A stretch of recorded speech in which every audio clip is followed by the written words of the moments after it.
Welcome to The Explainer. Today we're diving deep into an absolutely monumental piece of source material. We're looking at Carl Jung's landmark work, Psychological Types. Now usually, we think of psychology as a way to understand ourselves on a personal, individual level. But Jung's insights, they do something much, much grander. They actually set the stage for understanding how deep, fundamental psychological differences haven't just shaped our personal lives, but they've literally driven the massive epic conflicts of human history. So it's a question we've all heard a million times, right? Are you an introvert or an extrovert? Most of us just treat this as a simple social preference, like do you prefer reading a good book at home, or are you the first one out to a lively party?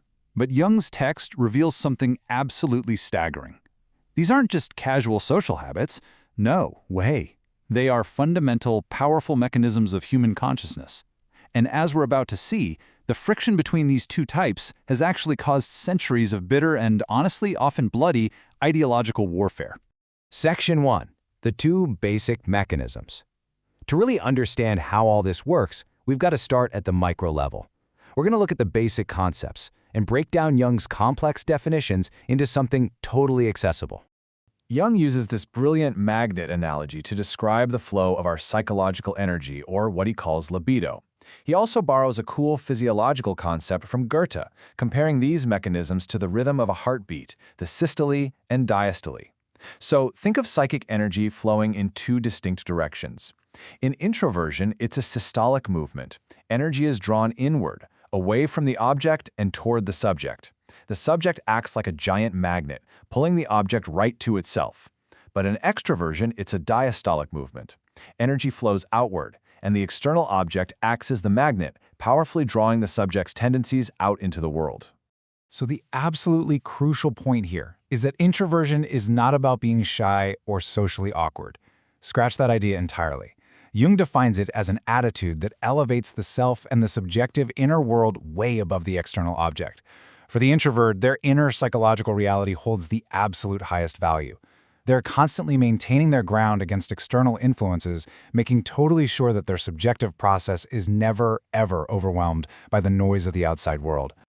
On the flip side, we have extraversion. For the extrovert, the external object, the objective occurrence, holds immense, almost undeniable magnetic power. This attitude actually places the subject below the object. The outside world is so incredibly captivating and significant that the extrovert's own subjective inner process becomes completely secondary. It's a total, unhindered outward movement of interest toward the facts and events of their external environment.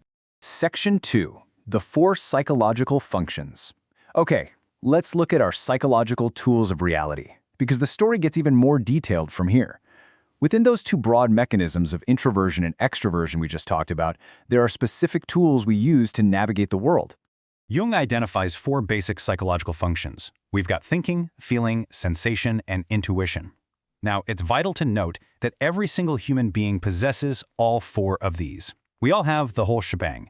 However, we instinctively prefer one over the others, relying on it as our primary, go-to tool for adapting to life. And this primary function, combined with whether we're introverted or extroverted, forms the entire basis of our distinct psychological type. Section 3. The danger of one-sidedness.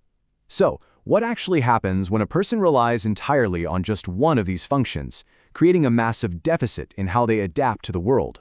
Jung explains that over-relying on a single function creates what we can call an adaptation deficit. Because you're basically ignoring other vital parts of your psyche, psychic energy builds up in those unlived, neglected channels. It's like pressure in a pipe. Eventually, this imbalance forces a drastic and sometimes incredibly painful internal compensation. Subjectively, this usually starts out as just a vague, creeping sense of dissatisfaction. A feeling that something is deeply wrong, which pushes the individual to seek balance. Sometimes there's some pretty extreme measures. Section 4. History's psychological battles. Now, let's zoom out to the macro level to see how this psychological warfare has played out across time. What happens when entire movements of people, locked into their specific psychological types, collide head-on? The result is literally the epic stage of human history. When we look at history through Jung's lens, centuries of theological disputes and religious schisms suddenly reveal themselves as differing psychological types clashing on a massive scale. We're talking from the 2nd century battles with the Gnostics to the 5th century Pelagian controversy over human nature, all the way to the 9th century debates over the Holy Communion. Impartially speaking, these weren't just arguments over divine facts. They were actual wars fought between fundamental psychological orientations, each trying to assert its own reality over the other. This brilliantly illustrates the dynamic. Take the massive 9th century communion dispute between the brilliant philosopher Scotus Erigena and the abbot Radbertus. Erigena, perfectly embodying the introvert's abstract, logical standpoint, viewed the communion as a profound symbolic commemoration. But Radbertus, he represented the extrovert's need for sensuous, concrete reality. Radbertus advanced the doctrine of transubstantiation, the literal, physical transformation of bread and wine into flesh and blood. The introvert's abstract concept consistently clashed with the extrovert's absolute demand for a tangible, objective occurrence. Section 5. Tertullian versus Origen. We're going all the way back to the 2nd century now to examine two extreme sacrifices that perfectly embody this ultimate historical clash.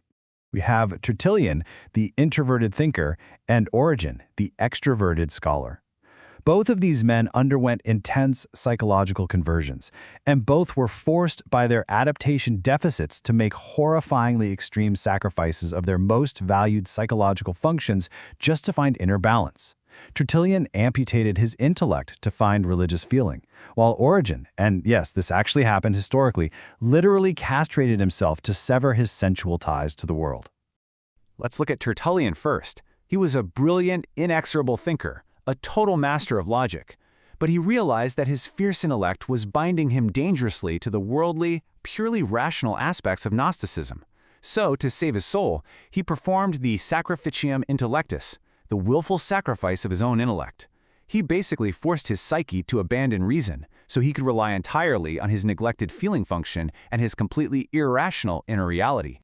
Tertullian once famously said, "And the Son of God died. This is therefore credible, just because it is absurd." This is so fascinating because it brilliantly illustrates a logical master deliberately turning his back on reason. He's fully embracing a dynamic, irrational inner truth because his psyche so desperately needed the compensation of feeling. Then we have Origen, who was pretty much the ultimate extrovert, deeply tied to the objective world. For Origen, his danger wasn't his intellect at all. It was his sensuality and his extroverted enchainment to the external object. To cope with his own massive adaptation deficit and to safely absorb Gnostic intellect without falling into the ethical, sensual anarchy of his time, Origen underwent physical castration. It was a severe biological sacrifice, but it was driven by a deep psychological necessity to sever his ties to the world, which ultimately freed him up to become one of the greatest scholars of antiquity. Section 6. Why your type matters. Okay, so we've covered some epic macro history, but how does this actually play out in daily life?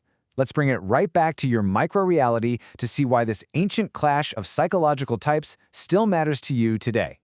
Think about the typical arguments you have. Modern workplace disputes, political arguments, or relationship conflicts are rarely actually about the facts. More often than not, they are simply different psychological types talking completely past each other, exactly like those ancient theologians. The introvert is fiercely defending a subjective principle, while the extrovert is aggressively pointing to an objective fact. Recognizing these mechanisms allows us to take a step back and realize that the person we're arguing with might just be operating on an entirely different psychological frequency. Which brings us to our final thought for this explainer.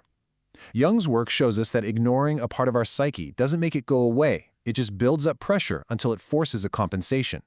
So I leave you with this. Which psychological mechanism are you neglecting in your own life? Take a look inward, identify your own adaptation deficit, and try to find that inner balance before your psyche decides to balance the scales for you.